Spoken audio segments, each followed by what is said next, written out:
묵상지에 대한 거 제가 두 가지 우선 말씀을 드리겠습니다. 여러분 묵상지 다 가지고 계시죠? 묵상지 이거는요 끝까지 펴셔도 됩니다. 이게 제본이 종래에 나왔던 묵상지 책하고는 다르게 이게 다이어리 같은 경우 완전히 끝까지 다 필 수 있죠. 그래서 쓰기 편하게 이게 그렇게 제본이 된 거예요. 그러니까 자신감을 가지고 끄트머리까지 다 피셔도 책이 떨어지지 않습니다. 그래서 이게 안에 기록하는 책이니까 그래서 과감하게 완전히 끝까지 이거를 다 펴셔도 됩니다. 저도 이거 받아보고 그렇게 했는데 하나 말씀드리고 그 다음에 또 하나는요. 여기에 교구장 장로님들, 교구 총무님, 교구 임원, 또 구역장 설교자, 또 부구역장님들, 우리 교구 리더들 다 모이셨는데 교구에서 부지런히 권면해서 우리 교회 성도들은 한 분도 빠짐없이 이 묵상지 정기 구독 신청을 좀 해주시면 좋겠어요. 이게 이제 두 달에 한 번씩 나오는데 한 권에 4,000원이니까 한 달 하면 2,000원이죠. 그러니까 커피 한 잔 값도 안 되는데 제가 좀 믿음이 좀 약한 목사라서 그런지 저는 큰 금액을 성도들한테 헌신해라. 제가 그런 얘기는 거의 못하는 사람인데 근데 금액이 많지 않은 거 그런 거 얘기는 제가 세게 잘하죠. 그러니까 여기 있는 분들이 잘 얘기를 해주셔서 좀 붐이 일도록 그래서 성락성결교회 성도면서 말씀 묵상지 정기 구독 안 하면 그거는 진짜 아니다. 이런 좀 무드를 만들어 주셔서 그래서 그리고 1년 구독하면 자그마치 2,000원이나 깎아줘요. 2년 구독하면 4,000원 깎아줍니다. 그리고 3년 구독하면 6,000원 깎아줍니다. 근데 저는 그냥 10년 구독이 있나요? 10만 원? 5년 구독 10만 원이죠. 그래서 근데 이 묵상지는 이번에 창간호, 복간호 나오는 거는 제가 비용을 제 개인으로 다 대서 선물로 한 권씩 드리는 거고 다음 거부터는 저도 삽니다. 담임 목사부터. 그래서 저도 정기 구독. 저는 5년치를 한꺼번에 정기 구독할 건데 그래서 금액이 크지 않으니까요. 근데 혹시 모르겠어요. 성도들 중에서 1년 구독하면 이게 22,000원 원래 4624에서 24,000원인데 2,000원 감액이 돼서 22,000원인데 혹시 성도들 중에서 그게 어려우신 분도 계신지 모르겠어요. 그러면 그냥 내가 그 사람 그냥 갈비탕 하나 사준다 생각하고 정 어려운 분들은 그렇게 좀 해주시면 좋겠고 하여간 성락성결교회 성도들은 100%다 정기 구독 신청을 하시도록. 근데 이게 그렇게 돼야 되는 게 구역 예배를 어쨌든 이걸 가지고 드리고 또 전교인 말씀 묵상 운동이 잘 진행되도록 그리고 이제 1월, 12월 1월 달 한 셋째 주 정도나 둘째 주 되면 이제 2월, 3월호가 이제 출간이 되잖아요. 그러면 정기 구독 신청을 하신 분들은 주일에 교구 부스에서 그러니까 교구마다 정기 구독 우리 교구에서 정기 구독 신청하신 분 그 명단을 쭉 이렇게 해서 그래서 교구 부스에서 정기 구독 신청하신 분은 이렇게 받으실 수 있도록 그렇게 돼야 되거든요. 그래서 우리 교구장 장로님, 총무님 중심으로 또 구역장님들에서 우리 교회 성도들은 전체가 다 정기 구독 하시도록 그렇게 해주셨으면 좋겠고 또 주변에도 많이 좀 알려주셨으면 좋겠어요. 또 이제 책으로 나오니까 이렇게 저렇게 해서 주변에 많이 이제 알려질 것입니다. 그때 책으로 나올 때 다른 교회 또 해외에서도 구독을 많이 했었어요. 여러분들이 그렇게 애써 주시기를 바랍니다. 자, 여러분 오늘 네 과에 걸쳐서 여기 구역 교재 공부하겠는데 자, 11페이지입니다. 10페이지, 11페이지 이번 주 중에 있는 구역 예배 교재 펴시기 바랍니다.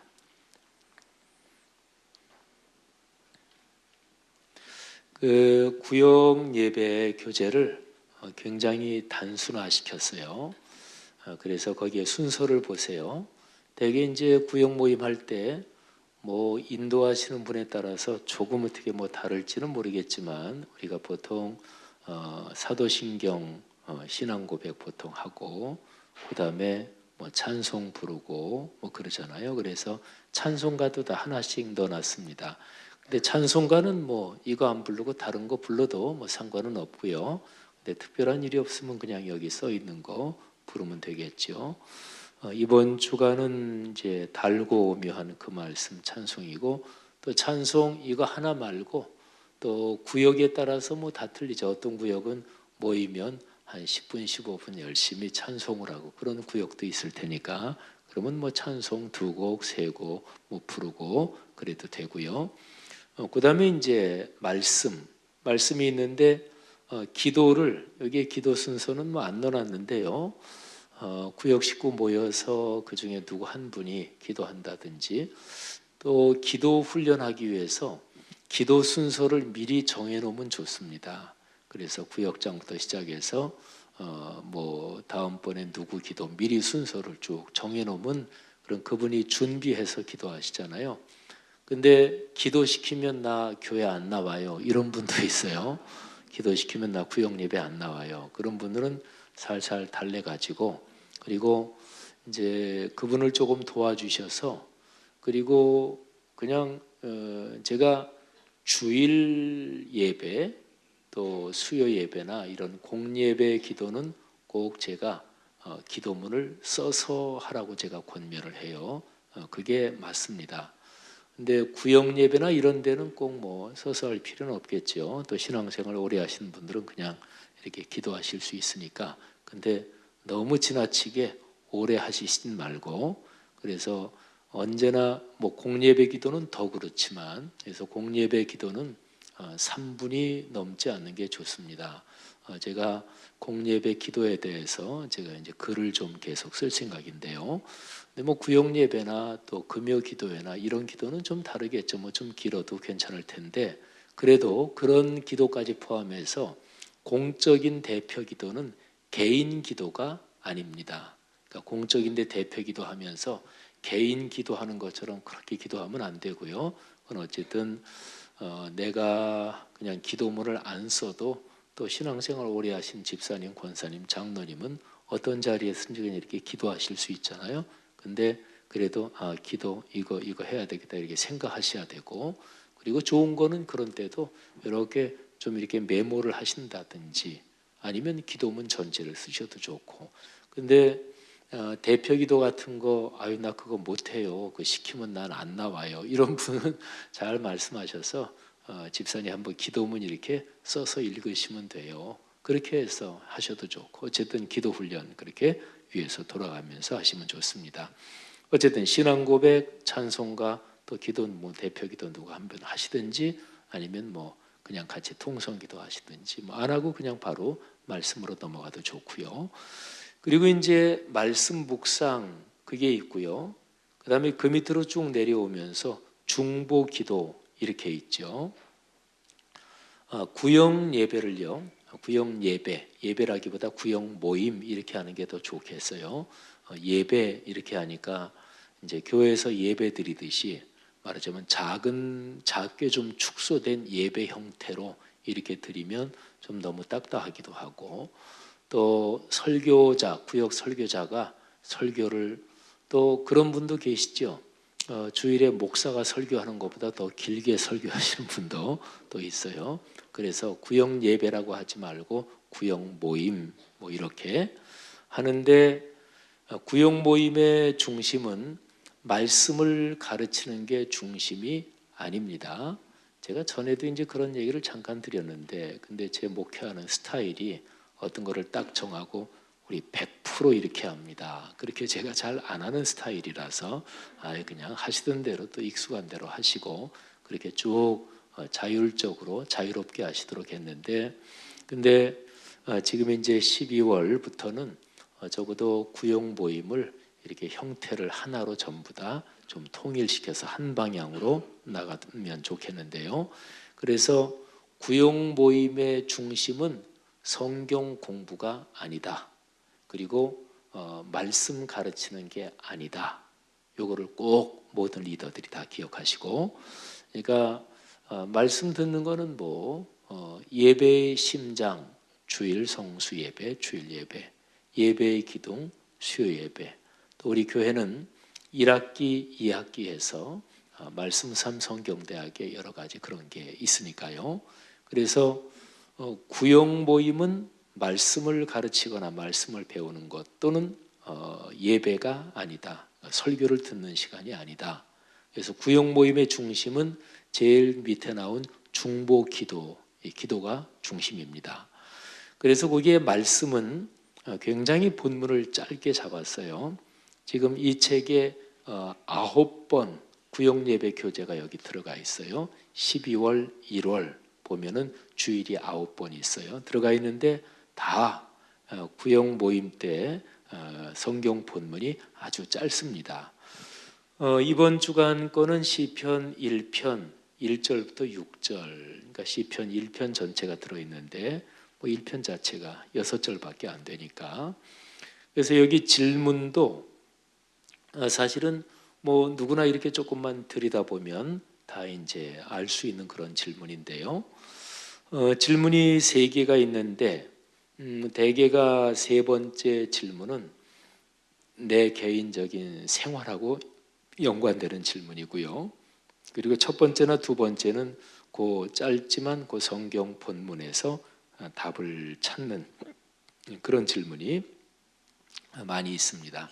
또 이게 9개 구역 예배 교재가 조금은 좀 다른 것도 있습니다만은, 그래서 1번 제일 첫 번째 질문 보면 복 있는 사람이 하지 않는 것은 무엇이며 반드시 하는 것은 무엇입니까? 이게 1절, 2절에 나오죠. 1절에는 복 있는 사람이 하지 않는 것 3가지가 나오고 2절에는 복 있는 사람은 반드시 하는 것 1가지가 나옵니다. 같이 한번 찾아볼까요? 복 있는 사람이 하지 않는 것 3가지 무엇인가요? 첫째가 악인들의 꾀를 따르지 않는다. 두 번째 죄인들의 길에 서지 않는다. 세 번째 오만한 자들의 자리에 앉지 않는다. 이 3가지고 반드시 하는 일은 2절에 나오죠. 뭐죠? 율법을 주야로 묵상한다. 그러니까 말씀 묵상한다 하는 거죠. 우리가 말씀 묵상지 보시니 참 좋았더라. 복간호 다시 나오면서 복간호의 첫 번째 구역 모임 교재에 복 있는 사람은 우리 교회에서 쓰는 표현으로 하면 말씀 묵상한다. 그러니까 주야로 말씀 묵상한다 그러는데 하여튼 매일 말씀 묵상하는 사람이 복 있는 사람입니다. 자, 그다음에 두 번째 질문. 복 있는 사람과 악인을 각각 무엇에 비유했나요? 그 장면을 상상해 보세요. 자, 복 있는 사람은 3절에 뭐에 비유했냐면 시냇가에 심겨진 나무, 그리고 철을 따라 열매를 맺는 나무. 그래서 그거는 그림이니까 이렇게 머릿속에 상상하시면 되죠. 저는 이 시편 1편 복 있는 사람을 상상하면서 창세기 49장 22절이 저는 얼른 떠오릅니다. 요셉이 받은 축복이죠. 요셉은 무성한 가지, 샘 곁의 무성한 가지라. 그 가지가 담을 넘었도다. 어쨌든 복 있는 사람은 시냇가에 심겨진 철 따라 열매를 맺는 그런 멋진 풍요로운 나무에 비유했습니다. 그 다음에 악한 사람은 뭐에 비유했냐면 4절에 나오죠. 뭐에 비유했죠? 바람에 흩날리는 겨와 겨에 비유를 했습니다. 요즘은 쌀을 그렇게 하는 사람이 거의 없겠지만 저도 어릴 때 어머님이 키질 하시던 기억이 납니다. 그래서 키질을 하면 거기에 이제 쭉정이들 이런 거는 좀 멀리 가고, 그리고 쌀은 좀 무거우니까 이제 키질하는 사람 가까운 쪽으로 모이고 이러잖아요. 그래서 악한 사람은 바람에 흩날려서 하는 그런 겨와 같다. 내 삶이 아주 든든하게 안정스러워야 되는 거죠. 그러니까 물가에 심겨진 나무하고 바람에 흩날리는 겨, 이 두 개가 어떻게 대조되는 것일까요?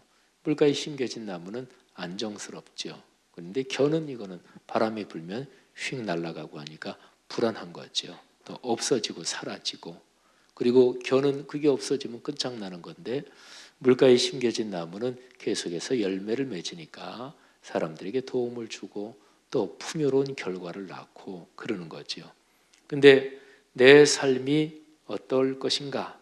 세 번째 질문이 내 삶은 어떤 모습인가요? 나는 성경 말씀을 매일 묵상하며 복을 누리고 있나요?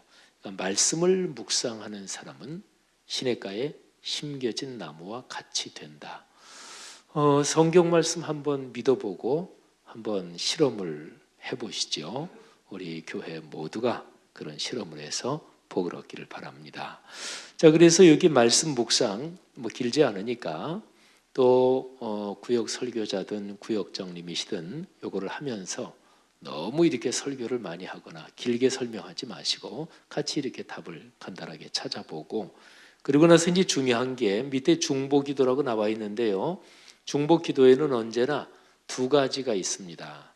첫 번째는 오늘 묵상한 말씀에서 나온 기도 제목, 그러니까 시편 1편 1절부터 6절이 말씀이니까 그러면 그 말씀을 이렇게 들여다보면서 거기에서 내가 기도 제목을 하나씩 뽑아내는 거예요.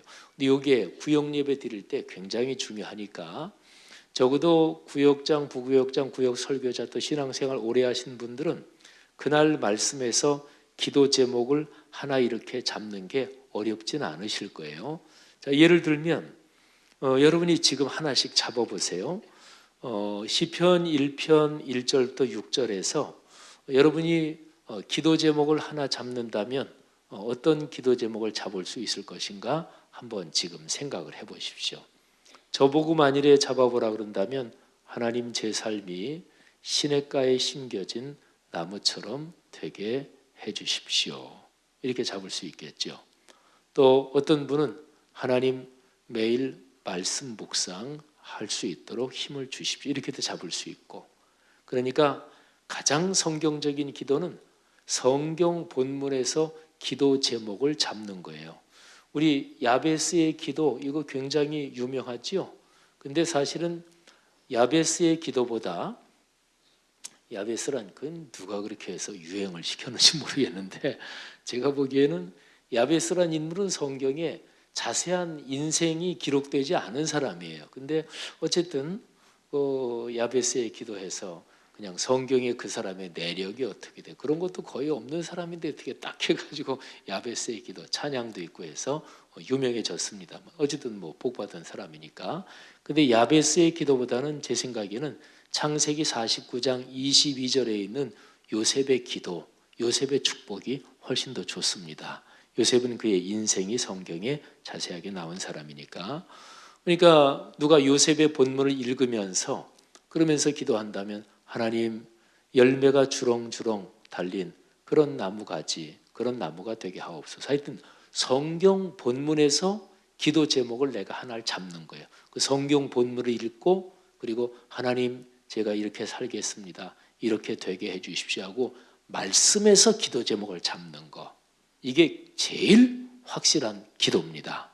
근데 말씀에서 예를 들어서 무서운 심판의 말씀이 나오면 어떻게 되느냐? 그러면 물론 그런 심판을 제가 받게 해 주십시오. 그러는 게 아니고요. 이런 심판을 받지 않도록 제가 악한 자의 길을 따라가지 않게 하옵소서. 이렇게 하면 되죠. 그러니까 모든 말씀에서 기도 제목을 다 잡을 수 있어요. 근데 이것이 훈련이 돼야 됩니다.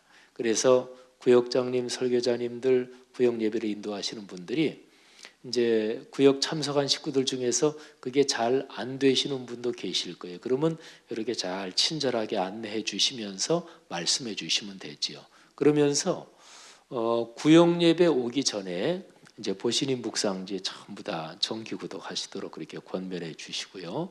그리고 여기에다가 미리 요거를 집에서 한번 해오라고 그러세요. 기도 제목도 오늘 요 말씀에서 내가 말씀과 연관해서 기도 제목 하나 그냥 써 오시면 되고 뭐 어떤 분은 2개, 3개 써도 괜찮겠지만 그냥 하나. 그리고 그 다음에 밑에 보면 그날 말씀하고 상관없이 요즘 내 생활에서 기도 제목 적는 게 그 밑에 있죠. 그죠? 그러니까 그거를 적고서 이제 기도를 또 하시는 거죠. 그런데 이제 구역 예배의 중심이 중보 기도, 서로 위해서 기도하는 거를 이게 구역 예배의 중심이 되도록 그렇게 하는데요. 예를 들어서 3분이 모이셨다. 그러면 그날 말씀에서 각자가 기도 제목을 하나씩 썼잖아요. 그러면 기도 제목 쓰고 또 개인 기도 제목이 있고, 그러면 그날 말씀에서 찾은 기도 제목 요거를 가지고 3분을 위해서 한 번씩 중보 기도를 하는 거예요. 예를 들어 김 집사님, 박 권사님, 또 이 집사님, 그러면 김 집사님이 그날 말씀에서 뭐 시냇가에 심은 나무처럼 우리 아들들이 그렇게 되게 해주십시오. 그러면 자, 우리 3사람 모였으니까 2사람이 우리 김 집사님 위해서 기도합시다. 같이 손잡고 하나님, 김 집사님이 오늘 말씀에서 시냇가에 심은 나무처럼 뭐 아들들이 그렇게 되고 뭐 이걸 기도하는데 같이 합심해서 기도하는 거고, 그 다음에 또 박 권사님 위해서 기도하고, 이렇게 3번 하면 되겠죠. 그리고 나서 그 다음에 개인 기도 제목들, 뭐 예를 들어서 개인 기도 제목은 여러 개 있을 수 있죠. 그리고 또 이제 구역 예배를 하실 때는 연세 많이 드신 권사님들이나 이런 분들이 글 쓰시는 게 이게 잘 안 되시고 또 습관이 안 되신 분들 계시잖아요. 그러면 그런 분들한테는 꼭 굳이 안 쓰셔도 되고, 특별히 개인 기도 제목은 그냥 쓰지 않고도 금방 얘기할 수 있잖아요. 그러면 구역 예배 참석하시는 분들 한 분이 개인 기도 제목 쭉 얘기하시고, 우리 이분을 위해서 우리 한번 합심해서 기도합시다. 손잡고 뜨겁게 기도하고, 그 다음에 그 다음 분 또 기도 제목 얘기하고 또 합심해서 기도하고. 그래서 구역 모임이 한 분 한 분이 삶의 현장에서 만나시는 거니까 그분들이 가진 기도 제목을 위해서 간절히 기도하고, 그리고 하나님이 그 기도를 응답해 주시는 것을 체험하고, 그러면 기도가 더 깊어지고 기도하는 게 재미가 있겠죠. 그리고 우리가 그리스도인으로 살아가지만 저 같은 경우는 이제 우리 성도님들 이런저런 사정을 들으면 기도하고 하지만, 저도 이제 목사니까 이제 대외적으로 목사님들을 이렇게 만나기도 하고 선후배 목사님들 그러잖아요. 근데 바로 얼마 전에 제가 참 존경하는 선배 목사님 한 분이 교통사고를 당하셨어요. 그래서 제가 얼마 전부터 그분이 위해서 지금 계속 기도하고 있는데, 우리가 다른 그리스도인들이 어려운 사정 이런 걸 위해서 중보 기도할 때 내 영혼이 강해집니다. 그리고 내 기도가 깊어집니다. 그리고 내 기도를 하나님께서 더 잘 응답해 주십니다. 이거는 뭐 성경에 기록된 영적인 원리니까요. 그래서 구역 예배를 드릴 때 예를 들어서 구역 예배 한 7, 8분이 모이신다. 그럴 때는 그렇게 기도를 못 하겠죠. 7, 8분을 이분을 위해서 다 같이 기도하고 그 다음 분을 위해서 다 같이 통성을 기도하고 시간상으로 그렇게 안 되겠죠. 그러면 예를 들어서 한 7분이 참석하신다. 그러면 2분 기도 제목 얘기하시고, 자, 우리 2사람을 위해서 다 같이 기도합시다. 합심해서 기도하고, 그 다음 2분 기도 제목 얘기하고 합심해서 기도하고, 뭐 그렇게 해도 되겠죠. 그죠?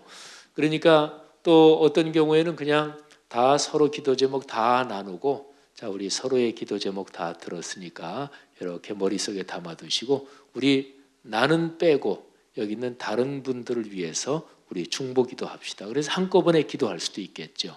뭐 기도 방식은 여러 가지인데, 근데 중요한 것은 어찌 됐든지 간에 말하자면 구역 모임이 서로의 삶에 있는 여러 가지를 붙잡고 같이 중보 기도하고 기도의 응답을 기대하고 그리고 체험하는 이런 모임이 될 수 있도록, 그래서 말씀은 앞으로도 계속 구역 모임의 그 성경 본문은 몇 절 넘지 않게 짤막하게 할 겁니다. 그 말씀 딱 붙들고 간략하게 보고, 그래서 말씀에서 기도 제목 하나 뽑고, 그 다음에 내 생활 중에 요즘 기도하고 있는 제목, 그거는 뭐 여러 가지라도 상관없고, 또 이제 아프신 분 위해서 같이 손 꼭 붙잡고 기도할 때 그러면서 하나님의 치유 역사도 경험하게 해주시고, 또 우리 손자 취직이 돼야 되는데 그러면 그 아이 이름 구체적으로 불러가면서 하나님 취업의 문을 열어주십시오 하고 기도해서 취업의 문이 열리고, 그래서 우리 교회 성도들이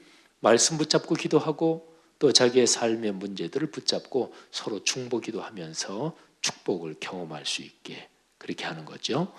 그래서 이제 구역 예배 교제에서 이제 중요한 것은 밑에 있는 중보기도. 그래서 뭐 다 기도하고 나서는 마칠 때는 그냥 뭐 주기도문으로 마치셔도 되고요. 또는 이제 구역 모임 늘 구역 설교자님이나 구역장님들 늘 이제 구역 예배 드리신 게 있으니까 뭐 그냥 누구 한 분이 대표기도 구역장님이나 그런 분이 기도하고 마치셔도 좋고 그렇습니다. 자, 그러면 한번 요게 이제 이번 주간 거고요. 그 다음 주간 거 한번 펼쳐보시기 바랍니다. 24페이지네요. 말씀드린 것처럼 끝까지 쫙 펴셔도 책 떨어지지 않습니다.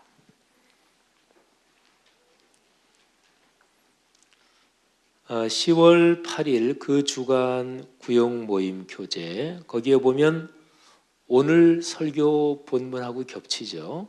말라기 4장 4절부터 6절. 예, 오늘 설교 본문이 4장 1절부터 6절인데 여기 구역 모임 교재는 4절부터 6절. 그 질문을 보면 구약의 마지막 책 말라기 그 마지막 장의 끄트머리 석절입니다. 무엇을 기억하라고 하나요?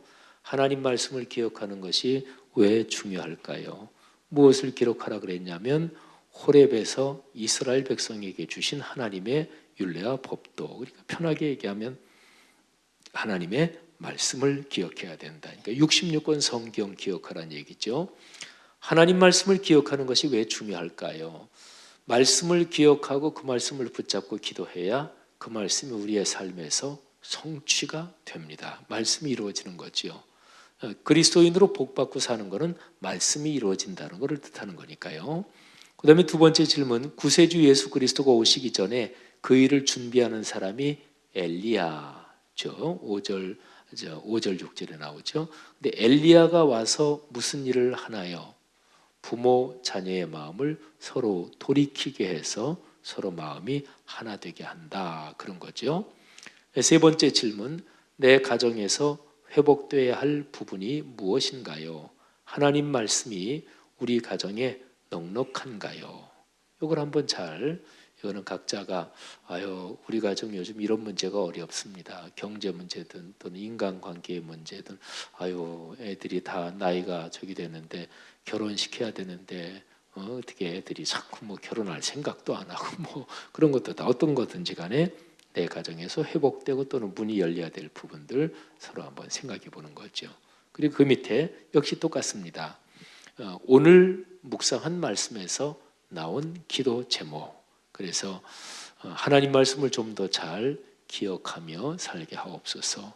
꼭 매일 빠지지 않고 말씀 묵상하며 살게 하옵소서. 뭐 이런 기도 제목도 할 수 있고요. 예. 그다음에 또 그 다음 주간 거 넘어가 보겠습니다. 15일입니다. 예.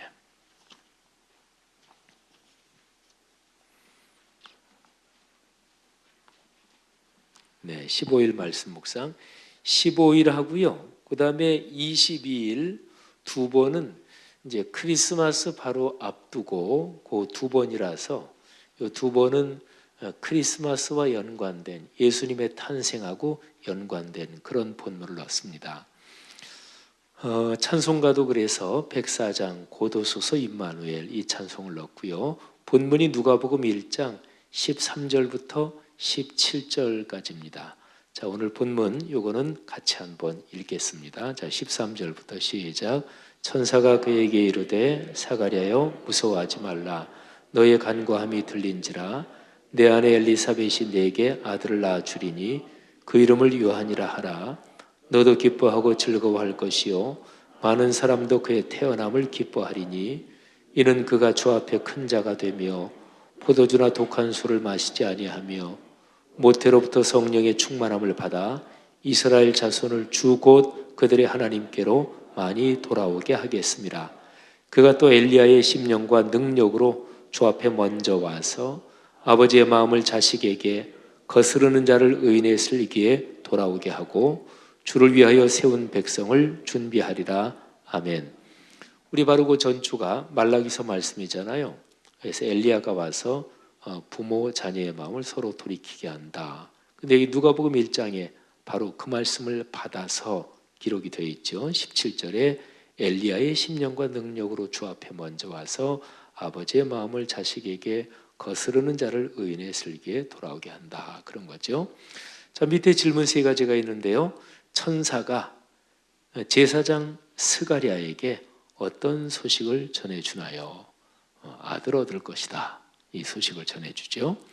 그 다음에 두 번째 질문, 태어나는 스가랴의 아들을 통해서 어떤 일이 이루어지나요? 말라기 4장 5절 6절과 오늘 묵상하는 17절을 비교해 보세요. 말라기 4장 5절 6절은 바로 8일 주간 그 말씀 묵상에 있으니까 엘리야가 와서 부모 자녀의 마음을 돌이키게 한다. 그리고 태어나는 아들 세례 요한, 이 아들을 통해서 어떤 일이 이루어지나 이제 거기에 보면 16절에 이스라엘 자손을 주 곧 그들의 하나님께로 많이 돌아오게 한다. 그러니까 주님의 길을 준비하는 그 역할을 세례 요한이 엘리야와 같은 역할을 이제 한다는 거죠. 그 다음에 세 번째는 내 가정에서 크리스마스를 어떻게 준비하고 있나요? 교회의 크리스마스 준비에 나는 어떻게 참여하고 있나요? 여기 이제 15일이니까요. 크리스마스까지 한 열흘 정도 남아있는 기간인데, 성도의 가정에 크리스마스가 돼서 어떤 형식으로든지 크리스마스 트리 또는 크리스마스 장식을 꼭 하는 게 아주 중요합니다. 그래서 저희 집에서도 크리스마스가 되면 어떤 식으로든지 조금 장식을 하고 또 아파트 거기 들어가는 현관문에 이렇게 둥그런 크리스마스 이런 된 장식 그거를 대림절 되면 이렇게 걸어놓고 그렇게 합니다. 자, 중보 기도하고 또 거기서 오늘 묵상한 말씀에서 기도 제목 꼭 한 가지는 이렇게 자꾸 찾아야 어떤 본문에서든지 이 본문을 근거로 해서 내가 하나님께 이런 기도를 드려야 되겠다. 그런 거를 꼭 찾아야 돼요. 여기에 보면 세례 요한이 돌아오게 한다 이런 게 있잖아요. 그러면 하나님 제 삶을 통해 하나님을 모르는 사람들이 하나님께로 돌아오게 하옵소서. 또는 우리 구역 식구들 모임이니까 구역 식구들 중에서 누가 시험이 들어서 교회 안 나오시는 분 또는 여러 가지 사정 때문에 예배 참석하지 못하고 계시는 분 그런 분을 생각하면서 하나님 제가 예를 들어서 그분이 이 집사님이라면 이 집사님이 다시 신앙에 열심을 내도록 돌아오게 하도록 저를 사용해 주십시오. 이렇게 해도 되겠죠. 자, 그 다음에 하나 더 넘겨서 이제 22일자로 넘어갑니다. 15일자도 그렇고 22일자도 이제 크리스마스에 대한 구절인데요. 22일자는 예수님 탄생하신 22일 그 주간에 이제 크리스마스가 끼어 있어서 누가복음 2장 8절부터 14절이 본문입니다. 자, 본문 별로 길지 않으니까 같이 한번 읽겠습니다. 시작. 그 지역의 목자들이 밤에 밖에서 자기 양떼를 지키더니 주의 사자가 곁에 서고 주의 영광이 그들을 두루 비치매 크게 무서워하는지라. 천사가 이르되 무서워하지 말라. 보라, 내가 온 백성에게 미칠 큰 기쁨의 좋은 소식을 너희에게 전하노라. 오늘 다윗의 동네에 너희를 위하여 구주가 나셨으니 곧 그리스도 주시니라. 너희가 가서 강보에 쌓여 구유에 뉘어 있는 아기를 보리니 이것이 너희에게 표적이니라 하더니 호련히 수많은 천군이 그 천사와 함께 하나님을 찬송하여 이르되 지극히 높은 곳에서는 하나님께 영광이요 땅에서는 하나님이 기뻐하신 사람들 중에 평화로다 하니라. 아멘. 자, 질문이 세 가지. 예수님이 탄생하시던 밤에 양떼를 치던 목자들이 무엇을 경험했나요? 천사들을 봤죠. 그러니까 구세주의 탄생 소식을 전하는 천사들을 만나죠. 두 번째 질문, 천사가 목자들에게 전한 내용이 무엇인가요? 천군과 천사가 찬송한 내용이 무엇인가요? 전한 내용은 11절에 나오지요. 오늘 다윗의 동네에 너희를 위하여 구세주가 나셨다. 그러니까 구세주가 탄생하셨다. 이게 이제 전한 소식의 골자 핵심이죠. 그리고 천군과 천사가 찬송한 내용, 그게 무엇인가요? 그는 찬송한 내용은 14절에 나오죠. 높은 곳, 지극히 높은 곳에서는 하나님께 영광이요, 땅에서는 하나님이 기뻐하신 사람들 중에 평화로다. 하늘의 영광, 땅에는 평화. 이게 이제 그 전한 찬송의 내용이죠. 참 멋진 그 내용입니다. 그 다음에 세 번째 질문은 지난 한 주간 동안 내가 어떤 일로 하나님께 영광을 돌렸나요? 그리고 내 삶에 평화가 필요한 부분이 무엇인가요? 구역 예배 모여서 자, 우리 한 번씩 돌아가면서 우리 지난 구역 예배부터 오늘까지 여러분 생활 속에서 하나님께서 기뻐하셨을 일들, 또 여러분 삶에서 하나님 감사합니다, 하나님 덕분입니다, 그렇게 하나님께 영광을 돌린 일들 우리 한 가지씩 한번 돌아가면서 얘기해 보세요. 뭐 이렇게 아니면은 요즘 삶에서 아이고 쉽지 않은 일인데 요 일에 평화가 필요하다, 요 일이 잘 해결돼서 원만하게 되는 게 필요하다, 뭐 그 일 얘기하셔도 좋고 어쨌든 한 가지씩 한번 얘기해 봅시다. 이렇게 돌아가면서 얘기하면 되겠죠. 그리고 또 묵상한 말씀에서 기도 제목 하나씩 꼭 쓰고 그 다음에 각자의 기도 제목 서로 나눕니다. 제가 지금 쭉 설명을 드렸는데요. 여기 계신 분들 중에서는 여러분들이 지금까지 구역 예배 드리던 방식하고 이렇게 드리면 좀 이렇게 좀 변화가 있겠다, 이런 구역도 있을 테고요. 또 여러분 중에서는, 여러분이 구역 중에서는 이미 묵상 나눔으로 구역 예배를 하고 있는 그런 구역들도 또 있으실 거예요. 근데 궁극적인 방향은 말씀 묵상을 구역에서 서로 묵상 나눔을 하면서 구역 모임을 하는 거, 이게 사실은 궁극적인 목적입니다. 그래서 이번 복간후에는 제가 본문을 이렇게 하나씩 뽑았는데 2월, 3월로 다음번 책에는 그 한 주간에 묵상한 말씀, 그 본문 중에서 제가 제일 중요하거나 또 우리가 구역 예배에서 한 번 더 이렇게 묵상할 말씀을 제가 뽑아 넣을 겁니다.